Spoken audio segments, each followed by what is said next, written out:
Certains travaillent avec leur pays d'origine, d'autres y vont pendant les vacances. Nous avons rencontré 4 Provençaux d'origine algérienne, tous très attentifs depuis mercredi aux émeutes qui ébranlent le pays. On est un peu stressé, on passe tout le temps là-bas, notre famille, même au peuple algérien, pas notre famille, il n'y a pas que notre famille, il n'y a pas que nos proches, mais tout le peuple algérien et tout le peuple musulman.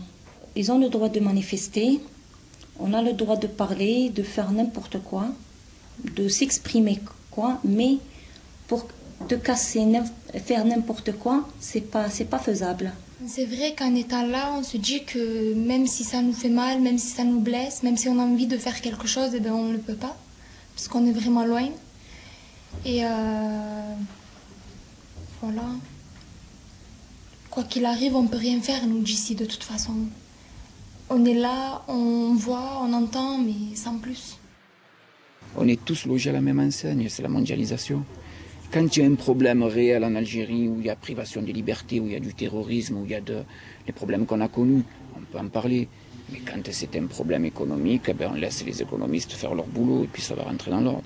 C'est pas que la flambée des prix, si on regarde ce qui se passe, c'est toute la jeunesse qui est dans la rue. Et cette jeunesse-là, elle correspond à 75% de la population algérienne qui a moins de 30 ans.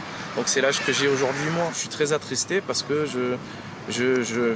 j'exagère pas quand je dis ça, mais je me dis que ça aurait pu être moi, pas celui qui serait décédé. Mais si j'avais été là-bas, j'aurais fait la même chose.